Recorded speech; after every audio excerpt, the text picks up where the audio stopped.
Which part of Yaakov, our patriarch Jacob, Yaakov, which part of his life was the best? You know what? I'll tell you soon something quite surprising. But before that, let us say thank you to Hashem and pray for the ultimate thank you. מזמור לסוידר היל אדוני כל הארצים ודס אדוני בשמחו. בואי לפנו בנון הדוק אדוני ולימו וסנו ולא נחת לעמו וצם הריסוי. בואי שרו בסדר חצרסי בסילה הוידה לברך שמוי כי טוב אדוני יעלום חסדוי וידוי ודר אמון עשוי. Let us give some tzedakah and pray for the ultimate blessing. In short, Mashiach. So, Yaakov's life, beginning of his life, idyllic, living in the home of Yitzchak and Rivka, our patriarch Yitzchak and patriarch Rivka, in holiness, shielded from all the external dangers, spiritual and physical. Then he had to run away.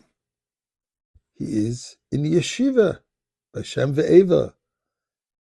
You know, if I have to look back at my life, there's nothing more enjoyable than the years that a person is studying in yeshiva. Then getting married, Rachel, Leah. Is this a good time? Setting up his family, losing Yosef. Finally, in Egypt. So these are many stages, many ups and downs. But what's interesting, what it says is, Vaychi Yaakov be'eretz Mitzrayim shva esrei shana, that Yaakov lived in Egypt 17 years, and the Balatum says 17 corresponds to the Hebrew word of toiv, to tell us that his best life, his best years of his entire life was in Egypt. Now this needs explanation. Better than when he was by his parents, better than he was in yeshiva, better when he was married to his beloved wife Rachel, and Leah, and Bilhah, and Zilpah. Egypt, Ervas Haaretz, the abyss of impurity, the most corrupt place of the face of the earth, this is where he felt good. So you know what? The answer lies in the blessing that we find in this week.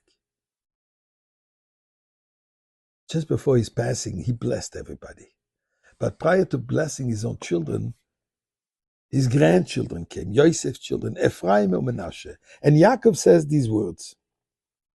He blessed them on this day. To say, in you, in other words, the future generations will bless themselves, mirroring themselves in you, saying, may God bless you to be like Ephraim and Menashe. Yaakov, instead of saying that the blessing for posterity will be like Abraham, be like Yitzchak, be like one of my sons, the Shvatim, Yehuda.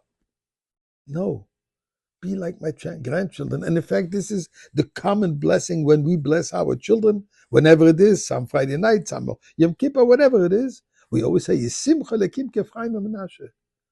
Why? Isn't Abraham, Avram Avinu, Yitzchak, deserving that we should be like them? The answer lies in the following. Yaakov Avinu is looking far. Future generations, where generations will have great challenges. Let's even talk about our time. Our youth today is very challenged. They're bombarded with social media, with all the gadgets, with everything. They're distracting them from being able to think straight. Says Yaakov, Ephraim and Menashe, they were not raised in a holy environment. They were not raised sheltered from the rest of society. They were part and parcel of Egyptian society. They were born into royalty. Which royalty? Egyptian royalty. They were dressed like Egyptians. They spoke like Egyptians to the point that the uncles didn't know who they are. They didn't recognize them. Nevertheless, They were, as Yaakov says, Ephraim and Menashe, Keruvim and Shimon Lihu. They're the same as my own sons.